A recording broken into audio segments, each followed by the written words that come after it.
আই ওলাই থিংক গৈছে। মোৰ মতে আজি যে ড্ৰাগছ যে সোমাই গৈছে সেইটো এটা মানে আমাক ভাৰতক অসমক উত্তৰ পূৰ্বাঞ্চলক ডিষ্টেবিলাইজ কৰা এটা ষ্ট্ৰেটেজি মানে মই যি আপোনাক একদম ফ্ৰেংকলি বস্তু এটা সুধিম হা, যোনে কনজিউম কৰে তেখেতলোকে গম পায় ক'ত স্ক'ৰ কৰিব লাগে ড্ৰাগছ, ত' পুলিচ এনফৰ্চমেণ্টে গম নাপায় নেকি? যি ইলজিকেল নালাগে নে বস্তুটো?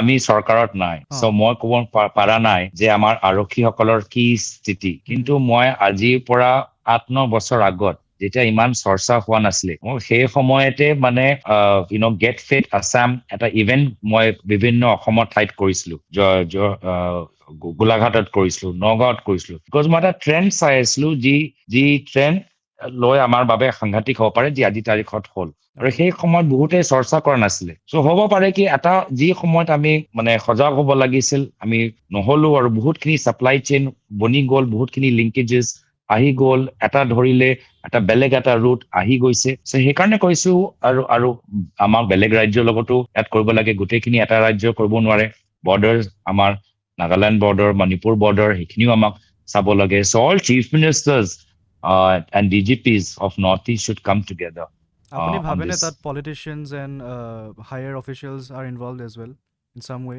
মানে দুখৰ কথা আমি পঢ়িছো বাতৰিত অ'কে। বিশেষকৈ মণিপুৰত মই পঢ়িছো মণিপুৰত মই এইখিনি কথা মই সদনৰ ভিতৰতো কৰিছিলো যে এগৰাকী আৰক্ষী বিষয়াই যিগৰাকীয়ে এৱাৰ্ড পাইছিলে মেডেল অফ ব্ৰেভাৰী এই মেডেল অফ ব্ৰেভাৰী ঘূৰাই দিলে বিকজ তেতিয়া তেওঁ যেতিয়া এজন ড্ৰাগছৰ এৰেষ্ট কৰিলে এতিয়া এইবোৰ চব আকৌ ক'লে ৰাজনীতি হৈ যাব বাট ক্ষমতা থকা ব্যক্তিৰ কাৰ্যালয়ৰ পৰা তেখেতক ফোন আহিলে যে এইজনক এৰি দিয়ে একদম ডিছগাষ্টত এৰি দিবলৈ হ'ল আৰু ঘূৰাই দিলে চ' ইন এ ৱে আমাৰ মানে এটা ইণ্ডিয়ান পলিটিক্সত ভাৰতীয় পলিটিক্সত বহুতে কয় নেপো পলিটিক্স বা ডাইনেষ্টিক পলিটিক্স এটা ডাঙৰ সমস্যা আই থিংক যে আজিৰ তাৰিখত আমাৰ যিমানবোৰ পলিটিচিয়ানছ আছে with criminal background with criminal links ইমান আমাক কমেই হ'ব লাগে কিন্তু লাহে লাহে ৰিচাৰ্চো কয় কি আজি তেওঁলোকৰ ক্ৰিমিনেল ৰেকৰ্ড থাকক নাথাকক তেওঁলোকৰ নিৰ্বাচনী ফলাফলৰ ওপৰত কোনো প্ৰভাৱ নপৰে চ' মই ভাবো এইখিনি মানুহ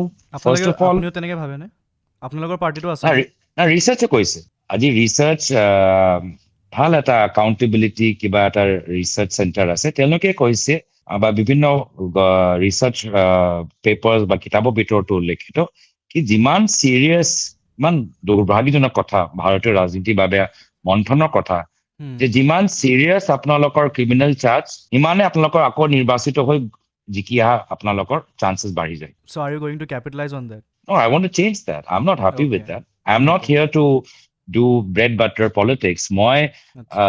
এটা vision লৈ আহিছো, এটা mission লৈ আহিছো, and with a set of ambitions লৈ আহিছো, not for myself, but for my state and মোৰ দেশৰ কাৰণে, মোৰ সমাজৰ বাবে, মোৰ প্ৰদেশৰ বাবে। ৰনাল্ডো আৰু মেছি? আগতে মেছি আছিল কিন্তু আজিকালি ৰনাল্ডো। কিয়?